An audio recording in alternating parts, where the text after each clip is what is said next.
ನಮಸ್ಕಾರ. ನನ್ನೆಲ್ಲ ಆತ್ಮೀಯ ಸೋದರ ಸೋದರಿಯರಿಗೆ ಈ ಕಾರ್ಯಕ್ರಮಕ್ಕೆ ಸ್ವಾಗತ ಕೋರ್ತಾ ಒಂದು ಪ್ರಾರ್ಥನಾ ಶ್ಲೋಕದೊಂದಿಗೆ ಈ ಕಾರ್ಯಕ್ರಮನ ಪ್ರಾರಂಭಿಸೋಣ. ಗುರು ಬ್ರಹ್ಮ ಗುರು ವಿಷ್ಣು ಗುರುದೇವೋ ಮಹೇಶ್ವರ ಗುರು ಸಾಕ್ಷಾತ್ ಪರಬ್ರಹ್ಮ ತಸ್ಮೈ ಶ್ರೀ ಗುರುವೇ ನಮಃ. ಶುಕ್ಲಾಂಬರದನಂ ವಿಷ್ಣು ಶಶಿವರ್ಣಂ ಚತುರ್ಭುಜ ಪ್ರಸನ್ನೋದನಂ ಧ್ಯಾಯಿ ಸರ್ವ ವಿಘ್ನೋಪಶಾಂತಿಯ ಬೆನಕ ಏಕದಂತ ಪಚ್ಚಕಲ್ಲು ಪಾಣಿಮೆಟ್ಲು ಒಪ್ಪುವ ವಿಘ್ನೇಶ್ವರ ನಿನಗೆ 21 ನಮಸ್ಕಾರಗಳು. ನಾರಾಯಣಂ ನಮಸ್ಕೃತ್ಯಂ ನರಂಚೈವ ನರೋತ್ತಮಂ ದೇವಿ ಸರಸ್ವತಿ ವ್ಯಾಸೋ ಚೈವ ತಥೋ ಮುದ್ರೇ. ಶ್ರೀ ಗುರುಭ್ಯೋ ನಮಃ. ಶ್ರೀಮಾತ್ರೇ ನಮಃ. ಸ್ನೇಹಿತರೆ, ಮತ್ತೊಂದು ಸ್ವಾರಸ್ಯಕರವಾದ ಕತೆ ಮತ್ತೆ ಜೊತೆಗೆ ಈ ಕತೆ ಒಂದು ಅದ್ಭುತ ಕ್ಷೇತ್ರ. ಭಾರತದಲ್ಲಿ ಹುಟ್ಟಿರುವಂತ ಪ್ರತಿಯೊಬ್ಬನು ಒಂದಲ್ಲ ಒಂದು ದಿನ ಅಲ್ಲೋಗಿ ಶ್ರಾದ್ದ ಕಾರ್ಯ ಮಾಡಲೇಬೇಕು. ಮಾಡಿದಾಗಲೇ ಅವನು ಹುಟ್ಟಿದ್ದಕ್ಕೂ ಸಾರ್ಥಕ. ಈ ಕಥೆಯಲ್ಲಿ ಮೂಡಿ ಬರುವಂತ ರಾಕ್ಷಸ, ಎಲ್ಲಾ ರಾಕ್ಷಸರು ಹರಿಯ ದ್ವೇಷ ಆಗಿರ್ತಾರೆ. ಅವರು ಯಾವಾಗ್ಲೂ ಬ್ರಹ್ಮ ಮತ್ತೆ ಶಿವನನ್ನು ಆರಾಧಿಸಿ ವರಗಳನ್ನ ಪಡಿತಾರೆ. ಆದ್ರೆ ನಾನು ಹೇಳುವಂತ ಈ ಕಥೆಯಲ್ಲಿ ಬರುವಂತ ರಾಕ್ಷಸ ಸಾಕ್ಷಾತ್ ಶ್ರೀಮನ್ನಾರಾಯಣನನ್ನು ಆರಾಧಿಸಿ ಅವನಿಂದ ತನ್ನ ದೇಹವನ್ನು ಒಂದು ಪುಣ್ಯಕ್ಷೇತ್ರವಾಗಿ ಮಾರ್ಪಡಿಸುವಂತ ಅದ್ಭುತ ಕತೆ ಈ ವಾರ ನಾನು ನಿಮ್ಗೆ ಹೇಳ್ತೀನಿ. ಎಲ್ಲೂ ಸ್ಕಿಪ್ ಮಾಡ್ದಂಗೆ ಕೇಳಿದ್ರೆ ಇದರ ಪರಿಪೂರ್ಣ ಕತೆ ನಿಮ್ಗೆ ಅರ್ಥ ಆಗುತ್ತೆ. ಕೃತಯುಗದ ಪೂರ್ವದಲ್ಲಿ ಗಯಾಸುರ ಅನ್ನೋ ಒಬ್ಬ ರಾಕ್ಷಸನಿಂದ, ಅವನು 4 ಬಾಹುಗಳಿಂತು, ಬಹು ದೊಡ್ಡ ದೇಹ. ಇವನಿಗೆ ಅನಿಸ್ತಂತೆ ನನ್ನ ಪೂರ್ವಜರು, ನನ್ನ ವಂಶಸ್ಥರೆಲ್ಲ ಹರಿನ ದ್ವೇಷ ಮಾಡಿ ಅವರೆಲ್ಲರೂ ಸರ್ವನಾಶ ಹೊಂದರು. ನಾನು ಹರಿನೇ ಒಲಿಸ್ಕೊಂಡು ನಾನು ಅದ್ಭುತವಾದ ಈ ದೇಹನ ದಿವ್ಯ ಕ್ಷೇತ್ರ ಮಾಡಬೇಕು ಅಂತ ಆಲೋಚನೆ ಮಾಡಿ ತಪಸ್ಸು ಕೂತ್ಕೊಂಡ. ಆ ತಪಸ್ಸು ಎಷ್ಟು ಘನಘೋರವಾಗಿತ್ತು ಅಂದ್ರೆ, ತಪಸ್ಸು ಮಾಡ್ತಾ ಮಾಡ್ತಾ ಮಾಡ್ತಾ ಅವನ ದೇಹ ಬಡಕಲು ಚಿಕ್ಕಿಯಾಗಿ ಬರೀ ಮೂಳೆ ಇತ್ತು. ಜೊತೆಗೆ ಅವನ ದೇಹದಿಂದ ಅದ್ಭುತವಾದ ಬೆಂಕಿಗುಂಡ ಪ್ರಾರಂಭ ಆಯಿತು. ಆ ಬೆಂಕಿಗುಂಡ ಲೋಕಗಳೆಲ್ಲ ದಗ್ಧ ಮಾಡಂಗೆ ಪ್ರಾರಂಭ ಆಯಿತು. ಅದನ್ನು ನೋಡಿದಂತ ದೇವತೆಗಳು ಸಾಕ್ಷಾತ್ ಶ್ರೀಮನ್ನಾರಾಯಣನ ಬಳಿ ಹೋಗಿ ಮೊರೆಯೋದ್ರು, ಹೇ ಪ್ರಭು, ರಾಕ್ಷಸ ನಿಮ್ಮನ್ನು ಆರಾಧಿಸ್ತಾನೆ, ಅವನ್ನ ನೀವು ಸಂಹಾರ ಮಾಡ್ತಿರೋ ಇಲ್ಲ ನೀವು ಅವನ್ನ ಉಳಿಸ್ತಿರೋ ನಿಮ್ಗೆ ಬಿಟ್ಟಿದ್ದು, ಆದಷ್ಟು ಬೇಗ ಹೋಗಿ ನಾವಿಲ್ಲಿ ಇರಕ್ಕಾಗ್ತಿಲ್ಲ ಅಂದಾಗ ಶ್ರೀಮನ್ನಾರಾಯಣನು ಅದನ್ನ ಕೇಳಿಸ್ಕೊಂಡು ನಸುನಗುತ್ತಾ ಅಲ್ಲಿಂದ ಆ ಕ್ಷಣ ತಪಸ್ಸು ಮಾಡುತ್ತಿದ್ದ ಗಯಾಸನ ಬಳಿ ಬಂದು ನೋಡ್ತಾನೆ. ಏನು ಆಶ್ಚರ್ಯ, ಅವನ ದೇಹವೆಲ್ಲ ಸಂಪೂರ್ಣ ನಶಿಸಿ ಕೊನೆಗೆ ಬರೀ ಮೂಳೆ, ಆತ್ಮ ಮಾತ್ರ ನನ್ನ ಸುಧಿಸ್ತಾ ಇದೆ. ಅದನ್ನ ನೋಡಿ ಆಶ್ಚರ್ಯಚಕಿತನಾಗಿ ಮತ್ತೆ ತನ್ನ ಅದ್ಭುತ ಆಶೀರ್ವಾದದಿಂದ ಮತ್ತೆ ಅವನ ಯಥಾಪ್ರಕಾರ ಮಾಡಿ ಅವನ್ನ ಮತ್ತೆ ಮರುಕಳಿಸಿ ಕೇಳಿದಂತೆ, ನಿನ್ನ ತಪಸ್ಸಿಗೆ ನಾನು ಬಹಳ ಮೆಚ್ಚಿದ್ದೀನಿ, ಏನ್ ಬೇಕು ಕೇಳೋ ಅಂತ ಕೇಳಿದ. ಅವಾಗ ಪ್ರಭು, ನಾನು ಕೇಳೋದಿಷ್ಟೇ, ನನ್ನ ವಂಶಸ್ಥರೆಲ್ಲ ನಿನ್ನ ದ್ವೇಷ ಮಾಡಿ ಎಲ್ಲ ಹಾಳಾದ್ರು, ಆದರೆ ನಾನು ನಿನ್ನನ್ನ ಈ ಅದ್ಭುತವಾದ ದೇಹನ ಸರ್ವ ತೀರ್ಥಗಳು, ಸರ್ವ ದೇವಾಲಯಗಳು ಎಲ್ಲವೂ ಬಂದು ನನ್ನನ್ನು ಸೇರ್ಬೇಕು, ಜೊತೆಗೆ ನನ್ನನ್ನು ಯಾರು ದರ್ಶನ ಮಾಡ್ತಾರೆ ಅವ್ರಿಗೆ ಆ ಕ್ಷಣ ಸ್ವರ್ಗ ಸಿಗ್ಬೇಕು ಅಂತ ಅವರ ಪ್ರಸಾದಿಸು ಅಂತ ಕೇಳ್ತಾರೆ. ಇದನ್ನು ಕೇಳಿದಂತ ಶ್ರೀಮನ್ನಾರಾಯಣನು ತಥಾಸ್ತು ಅಂತ ಹೇಳಿ ಅಲ್ಲಿಂದ ಹೋಗ್ತಾರೆ. ಅಂದಿನಿಂದ ಆ ಗಯಾಸುರ ಯಾರ್ಯಾರು ಅದನ್ನ ನೋಡಕ್ ಬರ್ತಾರೋ ಆ ಊರ್ನವರು, ಅಕ್ಕಪಕ್ಕದವ್ರು ಎಲ್ಲರೂ ಏಕಾಏಕಿ ಸ್ವರ್ಗಕ್ಕೆ ಹೋಗಿ ಸಾಕ್ಷಾತ್ ಶ್ರೀಮನ್ನಾರಾಯಣ ತರನ ಹಾಗೆ ಎಲ್ಲರೂ ಅಲ್ಲಿ ಸುಖವಾಗಿರ್ತಾರೆ. ಕ್ರಮೇಣ ಏನಾಗುತ್ತೆ, ಭೂಲೋಕದಲ್ಲಿ ಜನಗಳೆಲ್ಲ ಯಾರು ಸ್ವರ್ಗನೂ ಇಲ್ಲ ನರಕನೂ ಇಲ್ಲ, ಸೀದಾ ವೈಕುಂಠೆ. ಇದನ್ನು ನೋಡಿದಂತ ಈ ದೇವತೆಗಳು ಅಲ್ಲಾಡೋಗ್ಬಿಟ್ರಂತೆ, ಏನು ಇವನ್ ತಾಕತ್ತು, ಯಾರು ನಮ್ಮಲ್ಲಿ ಬರ್ತಿಲ್ಲ, ನಮ್ಮನ್ನು ಯಾರು ಪೂಜೆ ಮಾಡ್ತಿಲ್ಲ ಅಂತ ಹೊಟ್ಟೆ ಕಿಚ್ಚಿಗೆ ಕೊನೆಗೆ ಏನ್ ಮಾಡಿದ್ರಂತೆ, ಭಗವಾನ್ ಶ್ರೀಮನ್ನ ಹತ್ರ ಹೋದ್ರಂತೆ. ಪ್ರಭು, ಈ ತರ ಆಗ್ತೈತೆ, ಇದಕ್ಕೆ ನೀವು ಏನಾದ್ರೂ ಪರಿಹಾರ ಕೊಡ್ಬೇಕು ಅಂತ ಹೇಳಿದಂತೆ. ನೋಡಪ್ಪ, ಅವನು ಅವಾಗ ತಪಸ್ಸು ಮಾಡಿದಾಗ ನೀವೆಲ್ಲ ಬಂದು ಕೇಳಿದ್ರಿ ನಿಲ್ಲಿಸಿ ಅಂತ, ಆದ್ರೆ ಅವನ ತಪಸ್ಸು ಅಪಾರವಾಗಿತ್ತು, ಶ್ರದ್ಧೆ ಇತ್ತು. ಅವನ ತಪಸ್ಸಿಗೆ ಮೆಚ್ಚಿ ಅವನು ಕೇಳಿದ ವರ ನಾನು ಕೊಡ್ಲೇಬೇಕಾಯ್ತು, ಕೊಟ್ಟೆ. ಈಗ ಮತ್ತೆ ಬಂದಿದ್ದೀರಾ, ಅದನ್ನ ನಿಲ್ಲಿಸಿ ಅಂತ. ಆದ್ರೆ ಕೊಟ್ಟ ವರ ನಾನು ವಾಪಸ್ ತಗೊಳಕ್ಕಾಗಲ್ಲ, ಯಾಕಂದ್ರೆ ಅವನು ಬೇರೆ ಸಾಲದಕ್ಕೆ ಈಗ ಬಹಳ ಬಲಶಾಲಿ ಆಗಿದ್ದಾನೆ. ಯಾಕಂದ್ರೆ ಅನೇಕ ಜನಗಳನ್ನ ಏಕಾಏಕಿ ನನ್ನ ವೈಕುಂಠಕ್ಕೆ ಕಳಿಸಿರೋದ್ರಿಂದ ಅವನಿಗೆ ಇನ್ನೂ ಅಪಾರವಾದ ಶಕ್ತಿ ತೇಜಸ್ ಇರೋದ್ರಿಂದ ನಾವೇನು ಮಾಡೋಕ್ಕಾಗಲ್ಲ, ಅದು ಒಂದು ಉಪಾಯ ಕೊಡ್ತೀನಿ ಅಂತ. ಇದನ್ನು ಕೇಳದಂತ ದೇವತೆಗಳು ಸ್ವಲ್ಪ ಬಹಳ ಖುಷಿ ಆಗದಂತೆ, ದಯವಿಟ್ಟು ಅದನ್ನ ಹೇಳಿ ನಮ್ಗೆ ಅಂದಂತೆ. ಆ ಕ್ಷಣ ಹೇಳದಂತೆ ಶ್ರೀಮನ್ನಾರಾಯಣ, ಇವನು ನನ್ನನ್ನ ಅತ್ಯುನ್ನತವಾಗಿ ಪೂಜೆ ಮಾಡ್ತಿದ್ದಾನೆ, ಇವನ್ನ ನೀವೆಲ್ಲ ಕೇಳಿ ನಾವೊಂದು ಯಜ್ಞ ಮಾಡಬೇಕು, ವಿಷ್ಣು ಯಜ್ಞ, ಹಾಗಾಗಿ ನಮಗೆ ಸ್ಥಳ ಕೊಡಿ ಅಂತ ಕೇಳಿ ಅವನು ಕೊಡೋಕೆ ಒಪ್ಕೊಂಡ್ರೆ ಅವನ ದೇಹನ ನೀವು ಯಜ್ಞ ಮಾಡಿ ಅವನು ಅದರಲ್ಲಿ ಪೂರ್ಣಾಹುತಿ ಮಾಡಿದಾಗ ಅವನು ಭಸ್ಮವಾಗ್ತಾನೆ ಅಂತ ಭಗವಾನ್ ವಿಷ್ಣು ಅವ್ರಿಗೆ ಅಲ್ಲಿ ಹೇಳಿದ್ರು.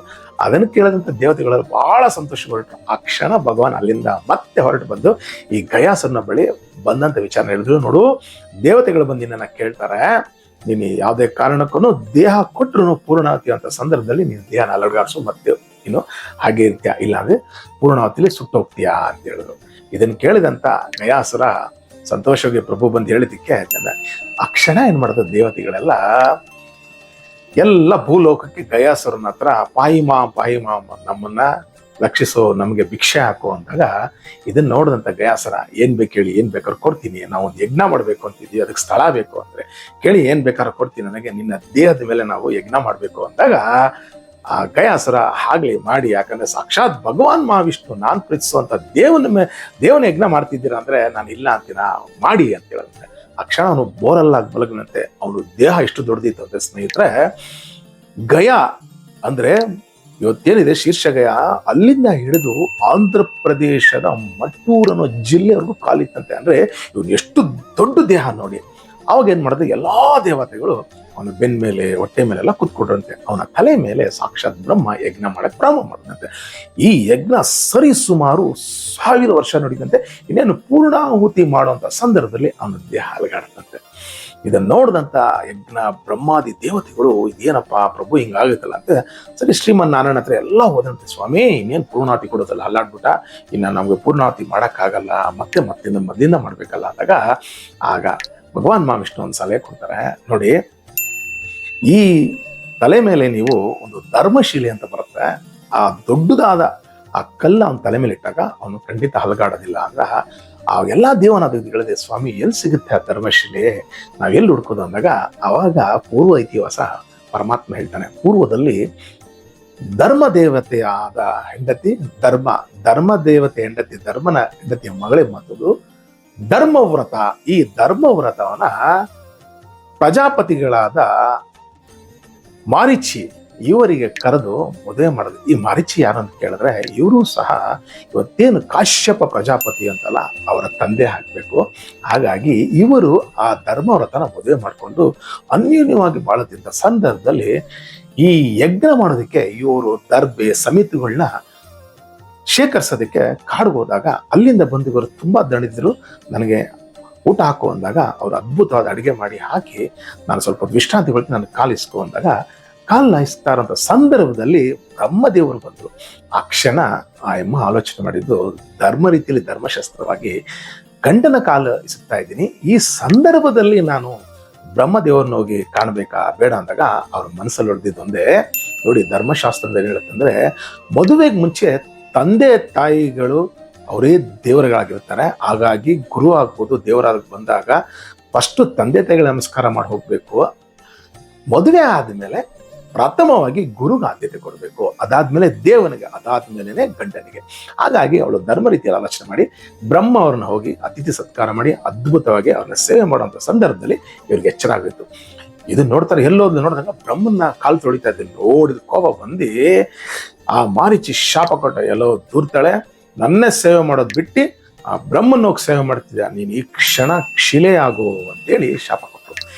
ಇದನ್ನು ನೋಡಿದಂತ ಆ ಧರ್ಮವ್ರತ ಕೋಪಿಸ್ಕೊಂಡು, ನಾನು ನಿನ್ನ ಅತ್ಯಂತ ಶ್ರದ್ಧಾ ಭಕ್ತಿಯಿಂದ ಸೇವೆ ಮಾಡಿದ್ದೆ, ನನಗೆ ನೀನು ಈ ರೀತಿ ಶಾಪ ಕೊಡ್ತಿದ್ಯಾ, ನಾನು ಮರು ಶಾಪ ಕೊಡಬಲ್ಲೆ, ಆದರೆ ನಾನು ಪತಿರ್ವತೆ, ಹಾಗಾಗಿ ನಾನು ಶಾಪ ಕೊಡಲ್ಲ, ಆದರೆ ಮುಂದೊಂದು ದಿನ ಶಿವನ ಮೂಲಕ ನಿನ್ಗೆ ಶಾಪ ಬರುತ್ತೆ ಅಂತ ಹೇಳಿದ್ರು.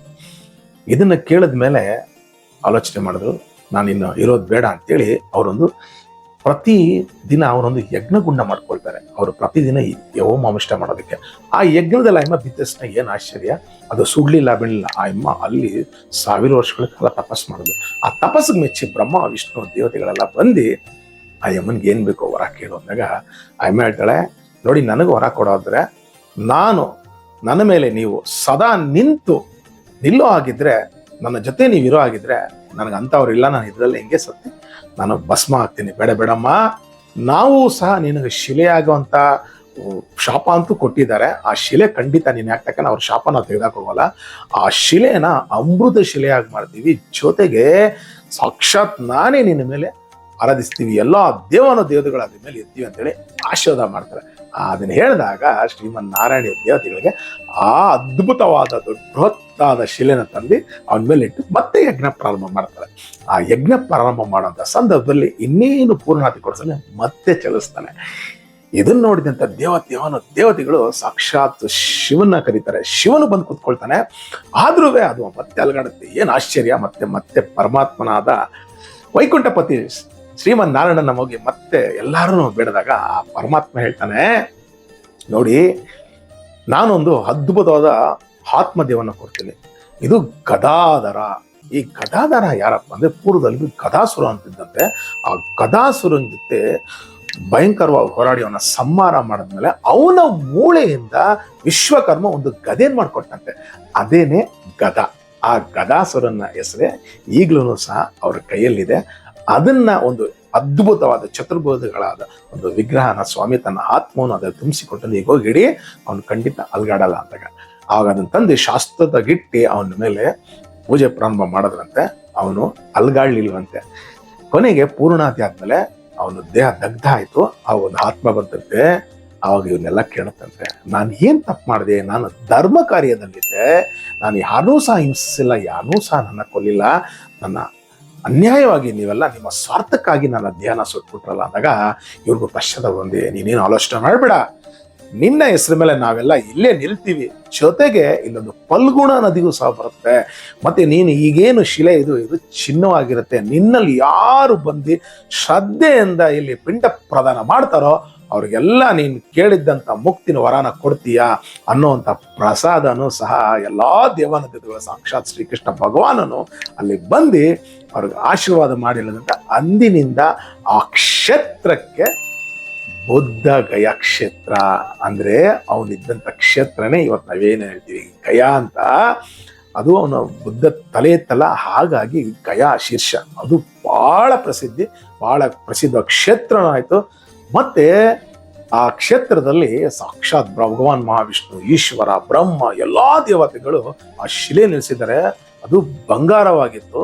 ಮತ್ತೆ ಜೊತೆಗೆ ಅಲ್ಲಿ ಬಂದು ಆ ವೃತ್ತಿಜರಿದ್ರಲ್ಲ, ಅಂದ್ರೆ ಆ ಊರಲ್ಲಿ ಬಂದಿದಂತ ಆ ಯಜ್ಞಕ್ಕೆ ಸಹಕಾರ ಕೊಟ್ರಲ್ಲ, ಅವ್ರಿಗೆಲ್ಲ ಬ್ರಹ್ಮ ಒಂದು ಆಶೀರ್ವಾದ ಮಾಡದಂತೆ. ಏನಪ್ಪಾ ಅಂದ್ರೆ ಮುಂದೆ ಯಾರೇ ಬಂದ್ರು ಇಲ್ಲಿ ಅವರ ಅಭಿಷ್ಟಗಳು ನೀವು ಮಾಡಿದಲ್ಲಿ ಖಂಡಿತ ನೆರವೇರುತ್ತೆ. ಅವರು ಪಿತೃದೇವತೆಗಳಿಗೆ ಅವ್ರಿಗೆ ನೀವು ಇಲ್ಲಿ ಮಾಡೋದ್ರಿಂದ ಸ್ವರ್ಗ ಸುಖ ಸಿಗುತ್ತೆ, ಮತ್ತೆ ಇವ್ರ ಸಂತತಿ ಅಭಿವೃದ್ಧಿ ಆಗತ್ತೆ ಅಂತೇಳಿ ಮತ್ತೆ ಇನ್ನೊಂದು ಎಚ್ಚರಿಕೆ ಕೊಟ್ರಂತೆ. ಯಾವುದೇ ಕಾರಣಕ್ಕೂ ನಾವು ಇಲ್ಲಿ ಮಾಡಿದ್ಮೇಲೆ ಬೇರೆ ಯಾರು ಯಜ್ಞ ಮಾಡಬಾರ್ದು.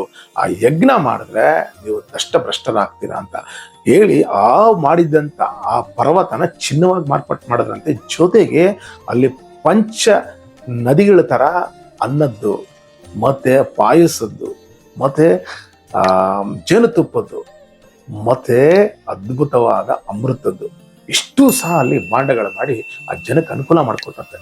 ಕ್ರಮೇಣ ಸುಖವಾಗಿದ್ದಂಥ ಜನ ನೋಡಿ ಇದಕ್ಕೆ ಹೇಳೋದು ಆಸೆ ಇರಬೇಕು, ಮನುಷ್ಯನಿಗೆ ದುರಾಸೆ ಇರಬಾರ್ದು. ಕ್ರಮೇಣ ಮುಂದೊಂದು ದಿನ ಧರ್ಮ ದೇವತೆ ಅಲ್ಲಿ ಬಂದು ಯಜ್ಞ ಮಾಡೋದಂತೆ. ಈ ದುರಾಸೆ ಜನ ಇರೋದಲ್ಲಿ ಖುಷಿ ಇರೋದು ಬಿಟ್ಟು ಆ ಋತಿಜರಲ್ಲ ಆ ಧರ್ಮ ದೇವತೆ ಯಜ್ಞಕ್ಕೆ ಹೋಗಿ ಧರ್ಮದಲ್ಲಿ ಮತ್ತೆ ಅವನಿಗೆ ಯಜ್ಞದಲ್ಲಿ ಭಾಗಿಯಾದಾಗ ಇದನ್ನು ತಿಳಿದಂತ ಬ್ರಹ್ಮದೇವ ಆ ಕ್ಷಣ ಬಂದವ್ರಿಗೆಲ್ಲ ಶಾಪ ಕೊಟ್ಟಂತೆ. ಆ ಶಾಪನೇ ಇವ್ರಿಗಿದ್ದಂಥ ಪಂಚಭಕ್ಷಗಳಲ್ಲಿ ಅಮೃತ ಭಾಂಡಗಳು ಎಲ್ಲ ನಶಿಸಿ ಹೊರಟೋಯ್ತಂತೆ. ಜೊತೆಗೆ ಅಲ್ಲಿದ್ದಂಥ ಚಿನ್ನವಾಗಿದ್ದ ಆ ಶಿಲೆನೂ ಸಹ ಮಾಮೂಲಿ ಶಿಲೆ ಆಗೋಯ್ತಂತೆ. ಆದರೆ ಅಲ್ಲಿ ಪರಮಾತ್ಮ ನೆಲೆಸಿದ್ದಾನೆ. ಹಾಗಾಗಿ ಆ ಜನಕ್ಕೆ ಶಾಪ ಕೊಟ್ಟಂತೆ, ನೀವೆಲ್ಲ ಇಲ್ಲಿ ಬರುವಂಥ ಜನಗಳನ್ನ ಯಾಚಿಸಿ ಬೇಡಿ ಅವರು ಕೊಡುವಂಥದ್ರಲ್ಲಿ ನೀವು ಸಂತೃಪ್ತಿಯಾಗೋ ಕಷ್ಟ ದರಿದ್ರರಾಗ್ರಿ, ಮತ್ತೆ ನೀವು ಕಲ್ತಿರುವಂಥ ವೇದ ಜ್ಞಾನಗಳನ್ನು ನಶಿಸಿ ಹೋಗ್ಲಿ ಅಂತ ಪರಮಾತ್ಮನಿಗೆ ಶಾಪ ಕೊಟ್ಟ. ಅಂದಿನಿಂದ ಇಲ್ಲಿಯವರೆಗೂ ಅವರು ನಾವು ಕೊಡುವಂಥ ದುಡ್ಡಿನಲ್ಲಿ ಮತ್ತೆ ನಾವು ಕೊಡುವಂಥ ಅವ್ರು ಮಾಡುವಂಥ ಕಾರ್ಯ ನೋಡಿ, ಅಲ್ಲಿ ಭಗವಂತ ಅವ್ರಿಗೊಂದು ಆಶೀರ್ವಾದ ಮಾಡೋದು ಏನಂದ್ರೆ, ನೀವು ಮಾಡುವಂಥ ಯಜ್ಞ ಯಾಗಾದಿಗಳು ಪಿತೃಗಳಿಗೂ ತಲುಪುತ್ತೆ. ಮತ್ತೆ ಬಂದು ನಿಮ್ಗೆ ಕೊಡುವಂಥ ಯಾಚಕರ ಹತ್ರ 10 ರೂಪಾಯಿ ಆಗೋ ಕೆಲಸ 100 ರೂಪಾಯಿ ತಗೊಳ್ತೀರಾ. ಆ ಕಾಸು ಸಹ ನಿಮ್ಮನ್ನು ನಿಲ್ಲೋದಿಲ್ಲ. ನೀವು ದಷ್ಟರಾಗಿರ್ತೀರ, ಭ್ರಷ್ಟರೇ ಆಗಿರ್ತೀರ.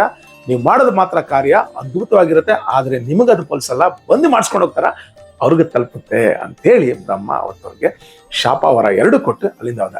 ಇವತ್ತು ಸಹ ಅಲ್ಲಿ ಹೋದ್ರೆ 100 ರೂಪಾಯಿ ಕೆಲಸ 1000 ರೂಪಾಯಿ ಇಸ್ಕೊಳ್ತಾರೆ. ಯಾಕಂದ್ರೆ ನಾವು ಅನ್ಕೊಳ್ತೀವಿ ಗೊತ್ತು ನಮ್ಗೆ, ಆದ್ರೆ ನಾವೆಲ್ಲಿ ಹೇಳಕ್ಕಾಗಲ್ಲ, ಕೊಟ್ಟು ಬರ್ತೀವಿ. ಆದ್ರೆ ನಮ್ಮ ಪಿತೃಗಳು ಸಂತೃಪ್ತಿ ಆಗ್ತಾರೆ ಅಂತ ಅದ್ಭುತವಾದ ಕ್ಷೇತ್ರ ಸ್ನೇಹಿತರೆ. ನಿಮ್ಗೆ ಇನ್ನೊಂದು ಹೇಳ್ತೀನಿ ಕೇಳಿ. ಇದರಲ್ಲಿ ಒಂದು ಅದ್ಭುತವಾದ ಮಂತ್ರನೂ ಸಹ ಇದೆ.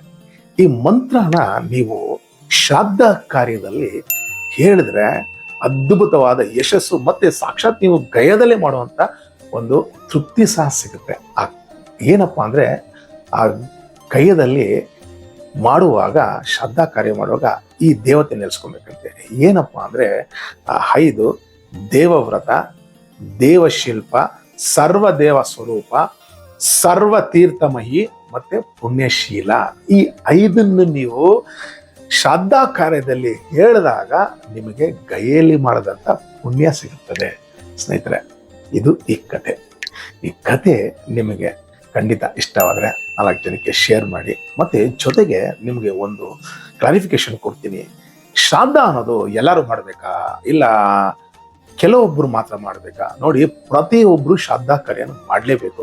ಯಾಕಂದ್ರೆ ಇದು ನಾನು ಹೇಳ್ತಿಲ್ಲ, ಶಾಸ್ತ್ರದಲ್ಲಿ ಏನು ಉಲ್ಲೇಖ ಇದೆ ಪ್ರಾಮಾಣಿಕವಾಗಿ ನಿಮ್ಗೆ ಹೇಳ್ತಾರೆ.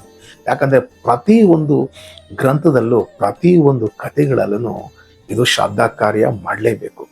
ಹುಟ್ಟಿದಂಥ ಪ್ರತಿಯೊಬ್ಬ ಮನುಷ್ಯನು ತಂದೆ ತಾಯಿ ಸತ್ ಮೇಲೆ 12 ದಿವಸಕ್ಕೆ ಕಾರ್ಯ ಆದ್ಮೇಲೆ ಮತ್ತೆ ವರ್ಷದ ಕಾರ್ಯ ಮಾಡ್ತಾರೆ. ಇನ್ನೊಂದು ನಿಮ್ಗೆ ಸೀಕ್ರೆಟ್ ಹೇಳ್ತೀನಿ ಕೇಳಿ. ಆ 12 ತಿಂಗಳಲ್ಲಿ ಪ್ರತಿ ತಿಂಗಳು ನೀವು ಅವರು ಸತ್ತಂತ ನಕ್ಷತ್ರ ದಿನ ನೋಡ್ಬೇಡಿ, ಅವ್ರು ಸತ್ತಂತ ನಕ್ಷತ್ರ ಇರುತ್ತೆ, ಆ ನಕ್ಷತ್ರದ ಮೂಲಕ ನೀವೇ ಸ್ವತಃ 3 ಪಿಂಡಗಳನ್ನು ಯಾವುದರಲ್ಲಿ ಅನ್ನದಲ್ಲಿ ಬೇಯಿಸಿ ತುಪ್ಪ ಹಾಕಿ ಜೊತೆಗೆ ಒಂದಷ್ಟು ಎಳ್ಳನ್ನ ಹಿಟ್ಟಿ ಮೇಲೆ ಕಾಗೆಗೆ ಇಟ್ಟು ನೀವು ಅತ್ಯಂತ ಶ್ರದ್ಧೆಯಿಂದ ನಾನು ಹೇಳಿದ್ನಲ್ಲ ಆ ಮಂತ್ರನ ಹೇಳಿದ್ರೆ 12 ತಿಂಗಳ ಕಾಲ ನೀವು ಮಾಡುವಂತ ಕಾರ್ಯ ಅವರಿಗೆ ನೋಡಿ, ನಮಗೆ 1 ತಿಂಗಳು, ಅವ್ರಿಗೆ 1 ದಿನ.